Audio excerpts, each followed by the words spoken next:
Nós hoje, então, vamos tratar a respeito do campo e do sábado.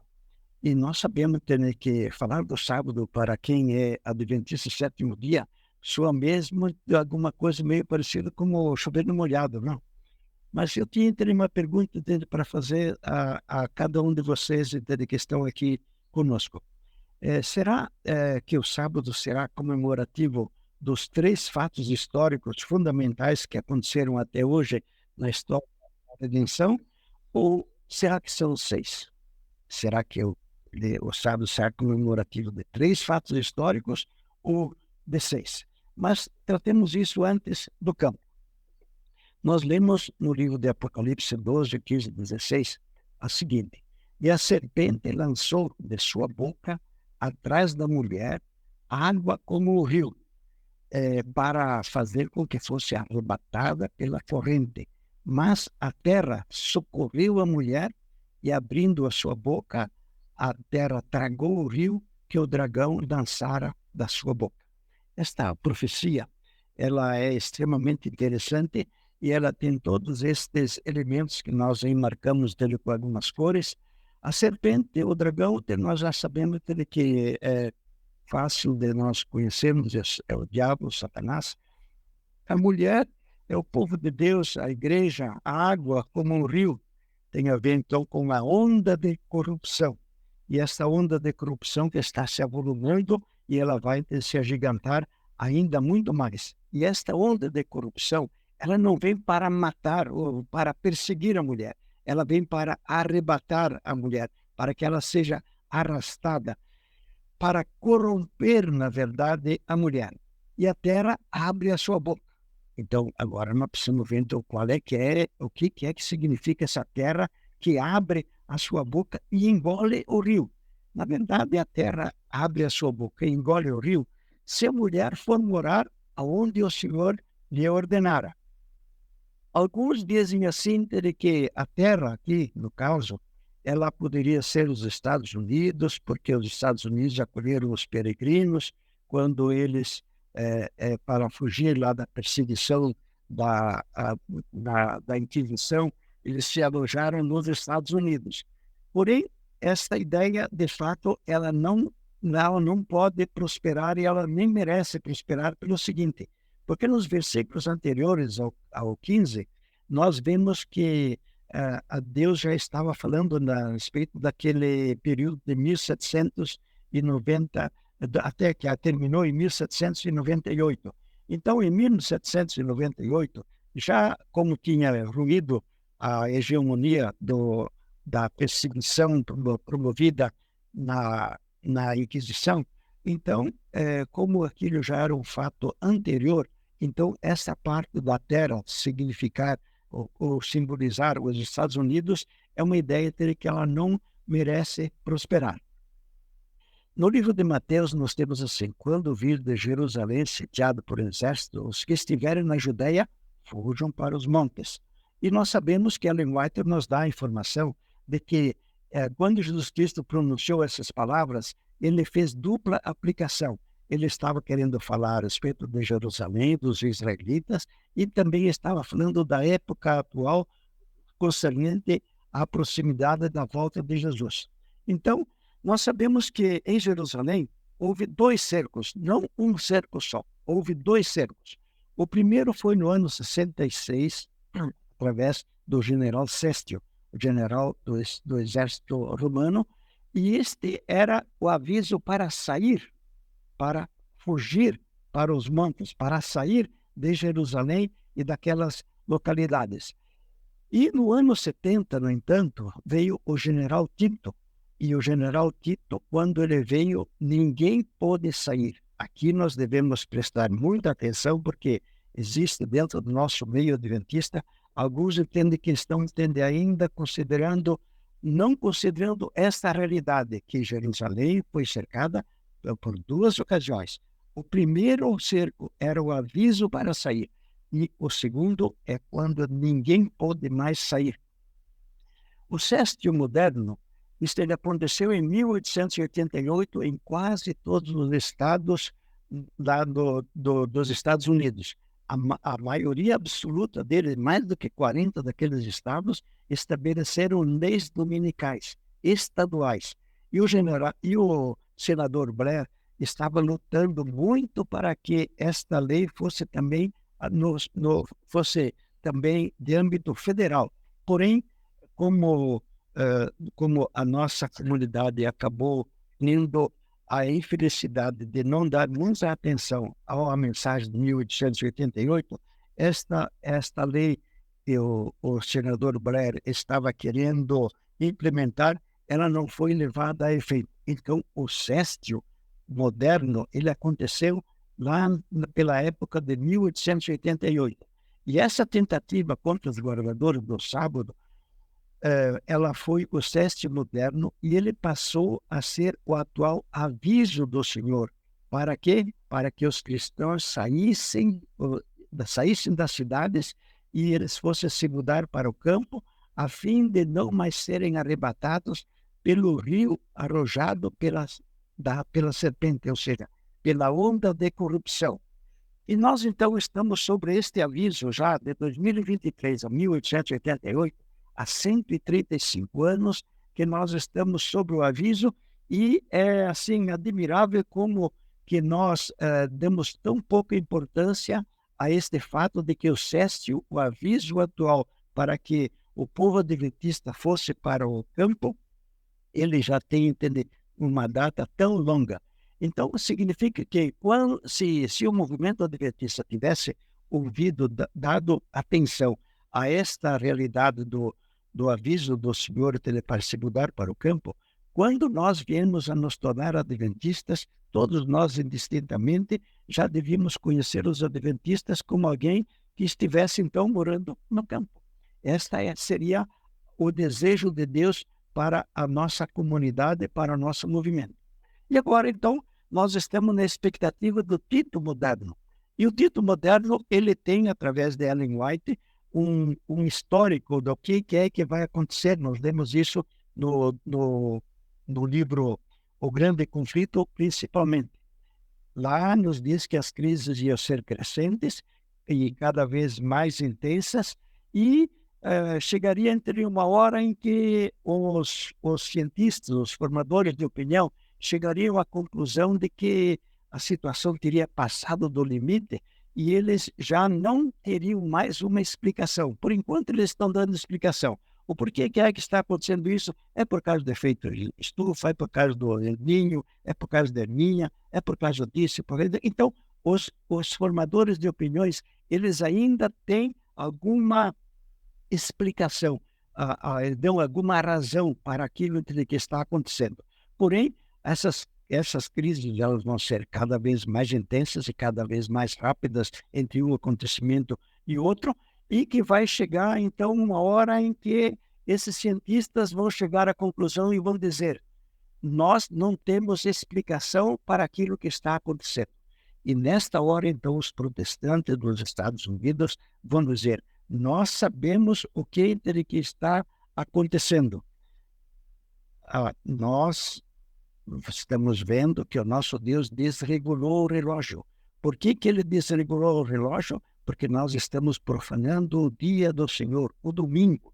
Se porventura nós viéssemos agora a todos a santificar o domingo, então ele ia de novo regular o relógio. O povo americano, ele engole esta pílula, pressiona o Congresso cede, e aí vão fazer a lei dominical. Nós sabemos, através do Espírito da Profecia, que quando a lei dominical foi promulgada, a nação americana tem um baque econômico. E quando isto acontece com aquela nação, que é a principal potência que existe no mundo e que vai continuar até os dias da volta de Jesus, até o dia do decreto dominical, quando isto acontece, todas as nações vão ser arrastadas ao desastre econômico. Isto vai acontecer com a lei dominical. Então, por influência dos Estados Unidos, esta lei ela vai então ser colocada em todas as nações, e quando isto acontece, eles estão promovendo isto, estão obrigando as pessoas, estão obrigando os países a aceitar também a promulgação de uma lei dominical, e para melhorar, mas para surpresa piora. E quando piora, aí vem a pergunta: o porquê que piorou se nós fizemos para melhorar? O Espiritismo, então, aí vai dar a resposta, e a resposta será algo semelhante a isso aqui. Há, de fato, no meio de todas as nações, um povo reduzido em número que ele não está alinhado com o domingo. E quando eles, então, forem falar isso daqui, esta acusação que não tem nenhum tipo de fundamento, eles vão então dizer que a continuidade da piora e a continuidade de todos os desastres está isto acontecendo porque Deus está esperando que este povo de pequeno número também se alinhe com o domingo. E então, se não parou, é por causa deles. E então, agora está então armada toda a argumentação para promover a perseguição e logo depois, então, acaba então trazendo também o decreto de morte para todos aqueles que quiserem então serem guardadores do sábado. Isso aqui, então, nós temos uma fotografia do que é o SESC moderno, que aconteceu já a partir de 1888, e o Tito moderno entende que ele está, então, em andamento. Todas as movimentações, elas estão em andamento. Eu também gostaria de colocar mais uma outra observação com relação a esta parte do decreto dominical. Eu tenho lido no livro 1888, Materials, que o decreto dominical ele faz parte do plano de Deus para realçar o sábado. O sábado hoje as pessoas dizem, sábado, domingo, tem tanto, ele não faz tanta importância nenhum, nem outra para a maior parte das pessoas que estão vivas na atualidade. Porém, quando sair o decreto dominical, o sábado vai ganhar uma importância que nós hoje não imaginamos. Então, quando nós vemos alguma coisa a respeito do sábado, a respeito do domingo, do decreto dominical, nós não devemos de forma nenhuma deixar de nos lembrar de que, de fato, ele faz parte do plano de Deus. Eu fiquei, de fato, bastante aliviado quando vi e quando lemos essa expressão que Ellen White faz. Então, por que o Senhor nos ordena a nos mudarmos para o campo? Essa é uma pergunta que nós devemos ter bem clara dentro da nossa mente. O Senhor tem as suas próprias razões e os próprios objetivos ao nos ordenar que a gente se mude para o campo. Entre eles, certamente, estão os seguintes.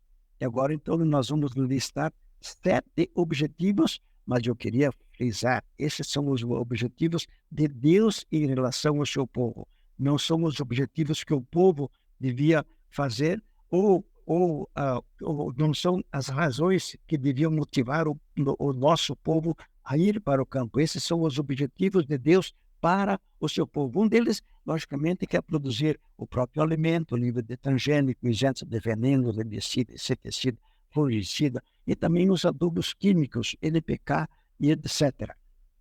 Segundo, para prepararmos, tendo em vista a iminência da chegada do Tito moderno.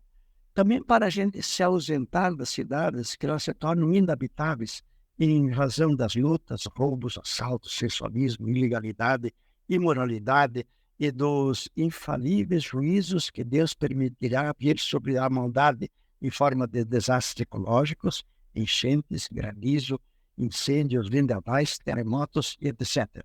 O quarto objetivo, proteger os filhos da influência da terrível onda de imoralidade e corrupção que se agiganta e se alastra a cada dia. O quinto, unificar a família em torno do trabalho conjunto. Pai, mãe, filhos, todos no mesmo empenho e todos nas mesmas atividades, sem que o pai esteja ausente ou a mãe esteja ausente. Sexto, educar as crianças em um ambiente propício à religiosidade. E sétimo, possibilitar ocasião favorável para se ajudar o próximo, o que, quando ele estiver, então, acometido de alguma doença física, mental ou espiritual. Então, estes são os objetivos que Deus traçou para o seu povo. Eu creio que, eventualmente, poderia ter mais algum, mas esses são aqueles que são, eu creio, os principais objetivos que Deus colocou quando Ele nos diz quando virdes acontecer isto, fujam para os montes. Então, nós vemos que tem os motivos de Deus e tem os nossos motivos. Por qual razão é que um adventista do sétimo dia que quer ser fiel a Deus, por qual razão é que ele quer ir para o campo?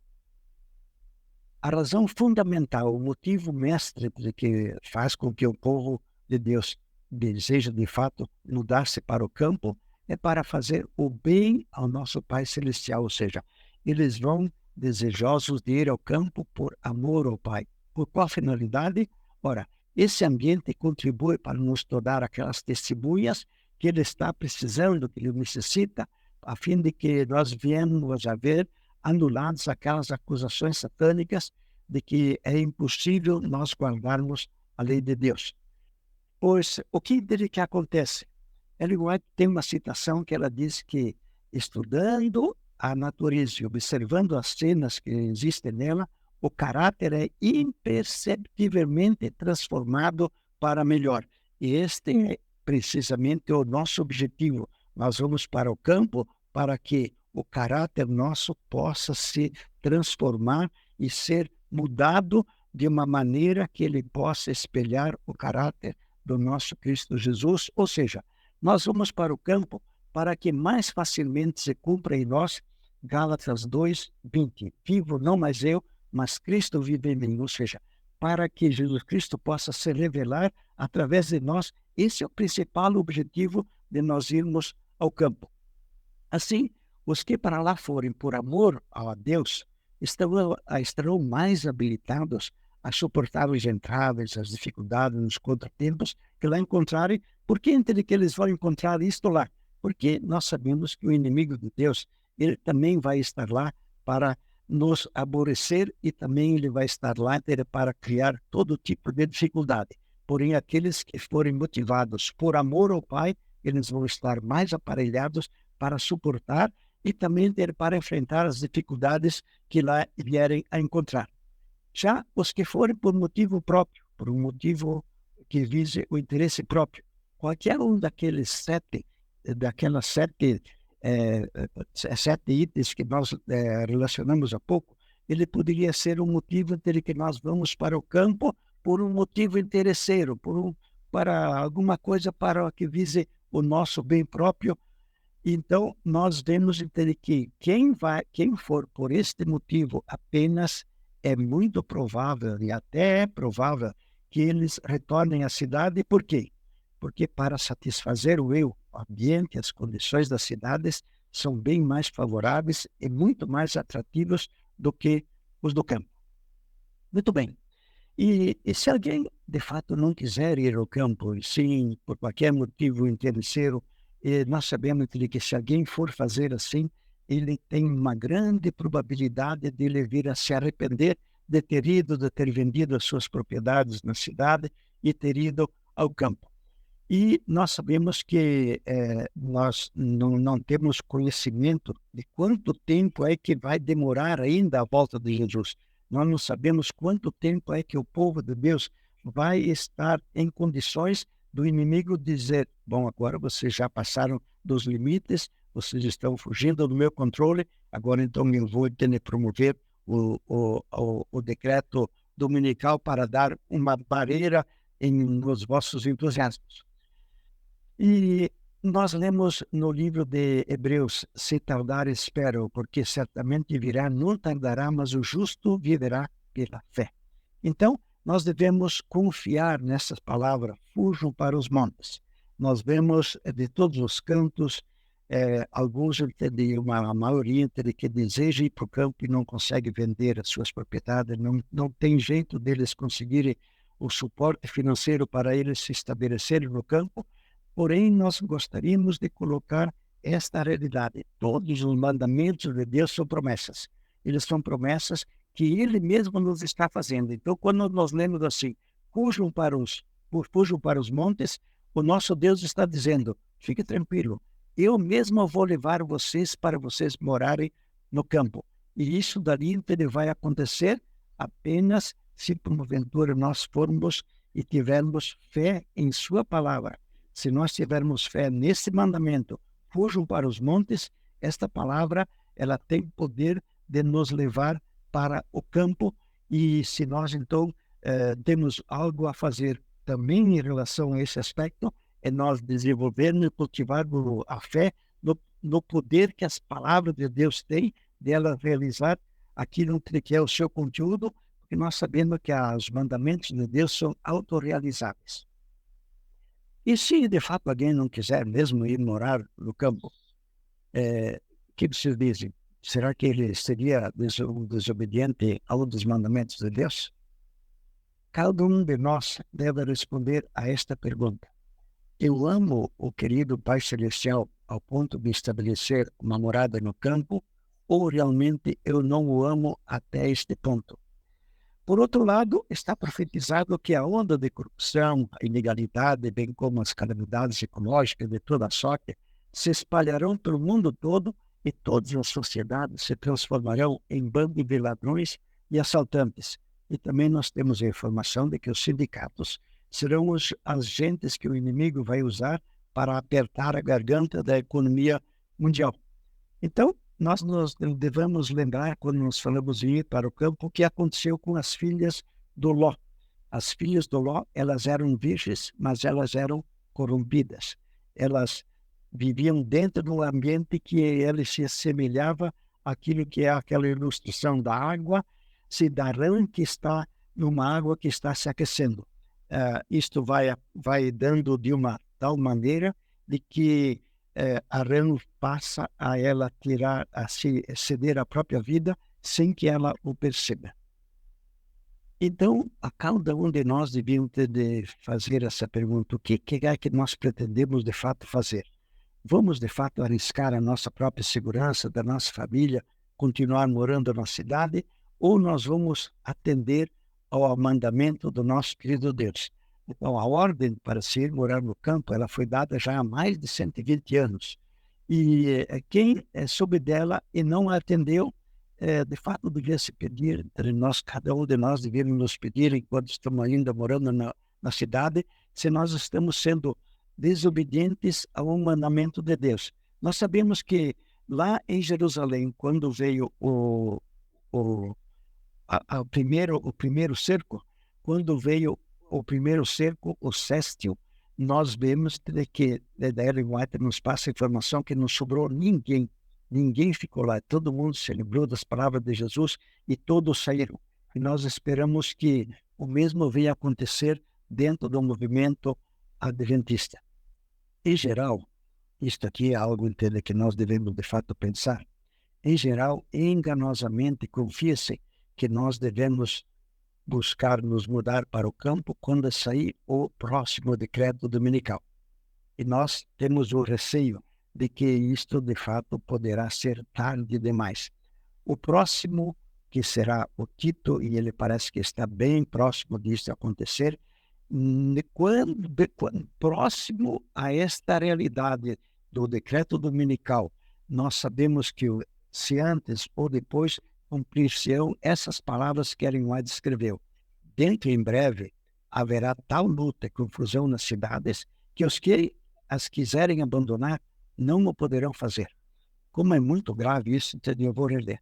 Dentro em breve haverá tal luta e confusão nas cidades que os que as quiserem abandonar não o poderão fazer. Entretanto, o nosso Deus não nos adiantou como é que vai se estabelecer esse tipo de impedimento. Nós só sabemos que Ellen White escreveu e que está no livro das Mensagens Escolhidas, no volume 2, na página 142. Então, nós devemos reconsiderar isto, que é aquilo que a maior parte absoluta dos nossos irmãos crê, que eles iriam sair das cidades, iriam tentar ir para o campo quando saísse o próximo decreto dominical. Não é aqui considerado que em 1888 nós já tivemos o aviso. E nós sabemos que a partir de 1888, Ellen White não se cansa de escrever que é para nós nos mudarmos para o campo. Agora, nós também devemos nos pedir mais algo a respeito daquilo que Jesus Cristo nos falou. E Jesus Cristo nos disse o seguinte, quando ele estava falando a respeito da volta dele, da iminência do seu retorno. ele falou assim: lembrai-vos da esposa do Ló, da mulher do Ló. E o que aconteceu com aquela mulher? Ela foi relutante e ela estava indignada com a ordem divina. Então, que esse tipo de sentimento, que ele nunca tenha um local e que ele nunca venha se alojar no coração de nenhum de nós. Muito bem, temos então falado a respeito do, do campo. Eu creio que é um resumo muito rápido daquilo que é a realidade. Agora, então, vamos falar um pouco a respeito do sábado. Mas falar a respeito do sábado, para quem é adventista, nós sabemos entender que é um trabalho que o pessoal diz o seguinte: isso aí não entende que o nosso próprio nome já fala que nós somos do sétimo dia. Porém, nós devemos então considerar, e é uma realidade que todo adventista sabe de cor, de que o sábado ele é um memorial da criação, é um memorial da redenção, é um memorial também da santificação. E da santificação nós temos estas citações, diz assim: e também desde os meus sábados para servir de sinal entre mim e eles, para que soubessem que eu sou o Senhor, que o santifica. Então, por isso, que nós cremos, e é nossa convicção, e estamos completamente de acordo, de que o sábado ele já tem essa tríplice alegria. A criação, ele é o memorial da criação, da redenção e da santificação. E nós vemos ali que para que serviram de sinal. Então, se porventura alguém vai nos perguntar o que é o sinal de Deus, o que é o selo de Deus, nós não teremos nenhuma dificuldade em dar-lhe uma resposta citando Ezequiel 20:12, não? Então, apenas relembrando e tomando então agora a nossa iniciativa naquele ponto que nós queremos então agora desenvolver. Então, o sábado já é o marco comemorativo da criação, da redenção e também da santificação. A minha pergunta é: ele poderia vir ser a fonte de mais outras alegrias comemorativas? Esta é uma pergunta que nós gostaríamos de considerar agora nesses momentos que se seguem. Então, aquilo que agora nós vamos expor, ele não se trata de nada mais do que um raciocínio particular, nada mais do que uma dedução pessoal, nada mais do que conjecturas e pensamentos subjetivos. Isto posto, a gente então não quer de maneira nenhuma deixar de ressaltar esse fato.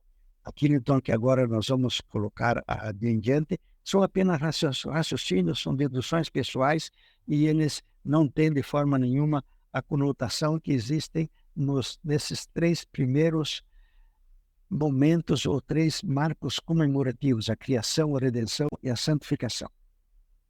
Isto posto, então, nós vamos considerar o seguinte: nós temos que em 6 dias literais, Jesus criou o ambiente e todos os seres que existem, que estavam sujeitos aos homens, os peixes, as aves, os répteis, os animais domésticos, os selváticos e todos os outros. Agora, veja que parte que nós gostaríamos de nos ater com muita firmeza. Na sexta-feira, não foi no outro dia da semana, foi numa sexta-feira que do pó da terra Deus criou o seu administrador. E a comemoração aconteceu no 7º dia, quando ele descansou, abençoou e santificou. E nós sabemos que se teve um sábado de que era o primeiro ou segundo dia da vida daquele casal, e nós sabemos que Jesus Cristo passou junto com eles. Que sábado maravilhoso não terá sido para aquele casal, não? Assim, então, nós temos que o Santo Sábado do Senhor passou a ser o sinal, um símbolo, a lembrança. Passou a ser um movimento, um monumento comemorativo, um memorial da criação. E, logicamente, nós sabemos que a criação é fruto do inigualável poder que o nosso Deus tem. E agora, então, o segundo ponto. Jesus Cristo salvou toda a humanidade quando lhe deu a sua vida na cruz. E quando que dia da semana isso aconteceu?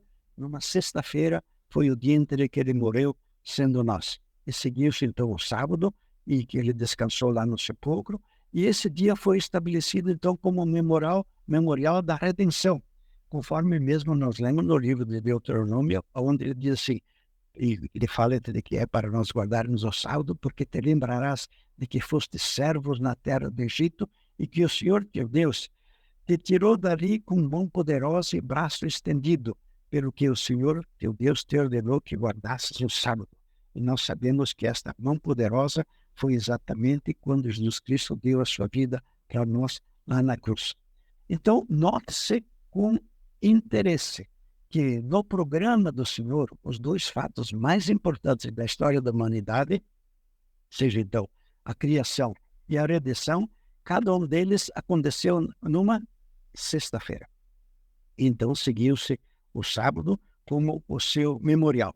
Então, devemos gravar muito bem este ponto de que o sábado ele é um memorial tanto da criação como da redenção, porém, tanto a criação como a redenção, ela veio a ser realizada numa sexta-feira.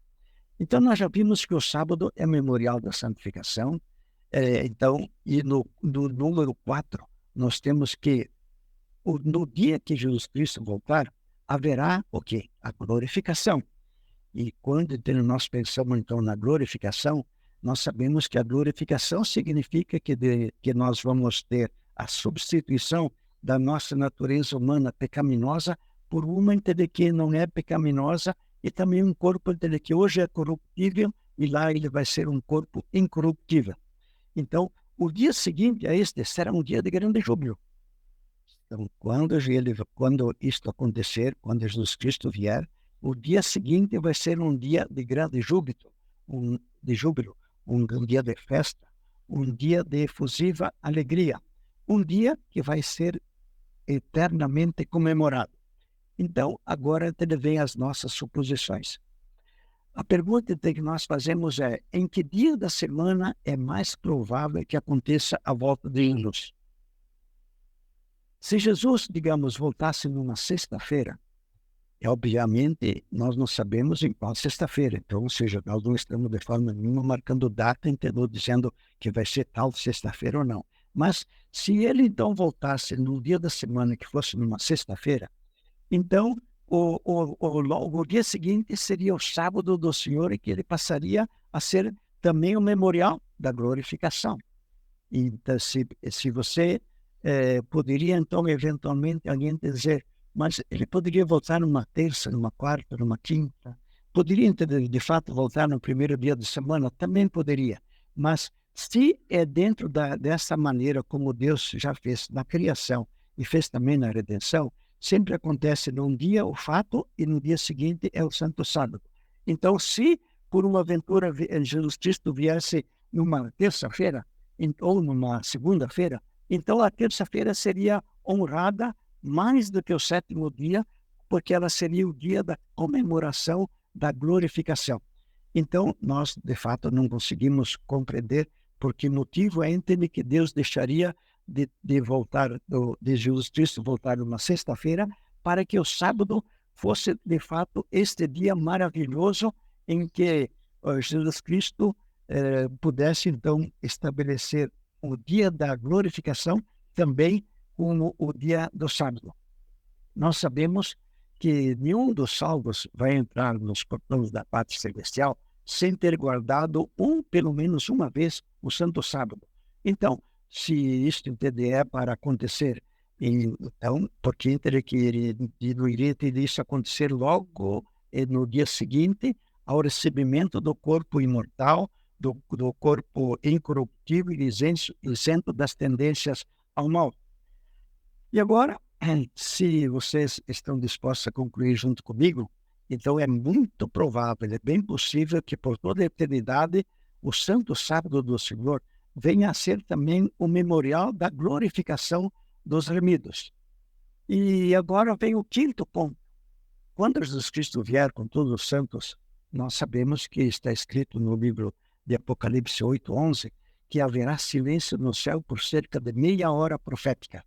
Então, esta meia hora profética, quando nós vamos então fazer os cálculos, sabemos daquele princípio que um dia profético equivale a um ano, e nós sabemos fazer aquelas continhas de aritmética, então que um dia profético, ou seja, 24 horas proféticas, correspondem a 360 dias literais, nós fazemos aquelas continhas aritméticas e nós dividimos 360 por 24, e nós obtemos, então, que 1 hora profética significa 15 dias.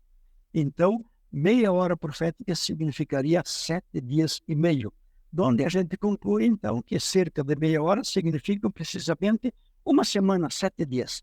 Então, se houve silêncio no céu por cerca de meia hora, significa que todos os anjos e todos eles vieram para cá junto com Jesus Cristo. Então, houve silêncio lá por cerca de 7 dias apenas. Então, significa que entre a saída deles e a entrada no seu retorno, se passou apenas 7 dias. Então, consideramos que teria sido... Nós temos essa informação no livro do Apocalipse 8:11, onde diz que houve silêncio do céu por cerca de meia hora. A minha pergunta que eu faria é a seguinte: por qual razão é que Deus Pai, então, nos deu esse tipo de informação? Cerca de meia hora. Ele é muito econômico, entende? Muito restrito em todas as suas informações, e agora, então, ele nos trouxe essa informação de que houve silêncio no céu por cerca de meia hora. Eu creio, entende, que ele estava desejoso que nós raciocinássemos a respeito do que significa esta meia hora. Então, se eles chegarem aqui numa sexta-feira, o sábado, o dia seguinte, o sábado, seria celebrado como o memorial da glorificação. E segue-se então que a comitiva dos salvos, liderada por Jesus com todos os anjos, eles estarão entrando de volta lá na pátria celestial, na Nova Jerusalém, exatamente 7 dias após a sua partida, ou exatamente, se eles chegaram aqui numa sexta-feira, eles vão estar entrando lá numa outra sexta-feira, após o recebimento do corpo glorificado. E assim, nós podemos então considerar que, se nós formos sempre considerar a contagem do tempo a partir da rotação do nosso planeta, não? E assim nós teríamos que, novamente, o Santo Sábado do Senhor seria também o memorial da entrada na pátria celestial, e nós sabemos que sempre o nosso Deus gosta de fazer muitos festejos. Então, aqui até agora, então, nós teremos 5, agora vamos no 6º. Agora vamos considerar um pouco a respeito da Nova Jerusalém, que está constando lá no livro do Apocalipse 21. Após o milênio, o Senhor nos trará de volta à terra restaurada, e nesta ocasião os mansos vão tomar posse dela definitivamente, conforme tem as promessas de Jesus Cristo no livro de Mateus, também no livro de Daniel, também nos ensinam a mesma coisa. Jesus Cristo disse: bem-aventurados os mansos, porque eles possuirão a terra. Então, alguém poderia deduzir em qual dia da semana é mais provável que isso vai ocorrer? Nós nos lembramos disto, que no programa de Deus, os fatos mais importantes da história da humanidade aconteceram sempre numa sexta-feira. E a festa comemorativa sempre foi no dia seguinte, o Santo Sábado do Senhor. Assim, nós esperamos com toda sinceridade que os reunidos efetivamente terão também o prazer de guardar o eterno memorial do tempo, o marco comemorativo, o elo que unirá todos os principais fatos da nossa história, ou seja, a criação, a redenção, a santificação, a glorificação, a entrada na pátria celestial e a posse do novo céu e da nova terra, sempre no sábado.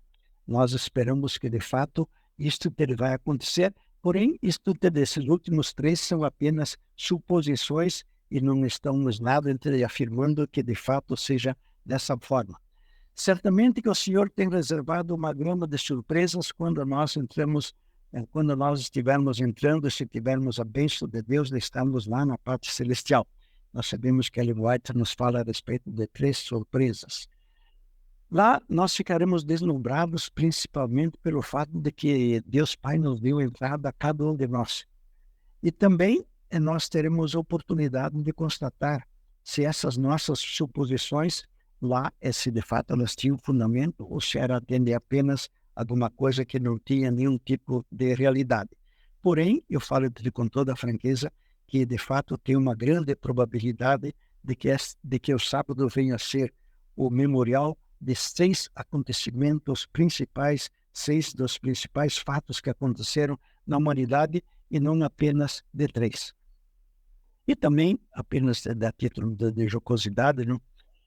lá nós vamos também sermos surpreendidos se, por uma aventura, ou a função dos macacos for diferente do que subir em árvores para colher frutos para a gente, não? Bom, para tanto, eu creio que nós deveríamos termos diante de nós este conselho. Venha para Jesus antes que ele venha. Cada um de nós certamente tem algo ainda de onde Deus Pai está nos chamando para alguma reforma. Então nós devemos ir para Jesus antes que ele venha e vir à terra com maldição, mas principalmente devido ao desrespeito ao memorial do seu poder criador. Amém? Então, nós temos aqui feito essas considerações a respeito do Santo Sábado do Senhor, e também nós temos feito as nossas considerações a respeito dessa nossa necessidade de irmos para o campo. Vamos então pedir a bênção do nosso querido Deus e Pai. Nosso Pai, nosso Deus querido, nós, em nome de Cristo Jesus, queremos te agradecer pelas informações que nosso Deus nos traz. Queremos, Senhor Deus, te agradecer pelo convite que o nosso Deus nos faz, de nós irmos para o campo. E nós rogamos que, pela sua graça, nós todos venhamos a ter fé nesse seu mandamento, a bem de que todos aqueles que desejam ir e que desejam ouvir a sua voz e atender ao seu mandamento, que eles possam ser levados para lá exatamente pelo poder da sua palavra, que é autorrealizável. Também, Senhor Deus, com relação ao Santo Sábado, dá-nos a graça de cada vez mais nós o sentirmos, e nós lhe rogamos que durante todos os dias da semana o Santo Sábado esteja presente em nossas mentes, a bem de que nós possamos ser aqueles representantes que o nosso Deus deseja que nós sejamos. E nós sabemos, Pai querido, que nós só poderemos ser aquelas tuas testemunhas se a testemunha fiel e verdadeira estiver vivendo em nós. Dá, pois, a nós a graça de nós termos atendido nesses nossos pedidos, e lhe rogamos em nome de Cristo Jesus. Amém.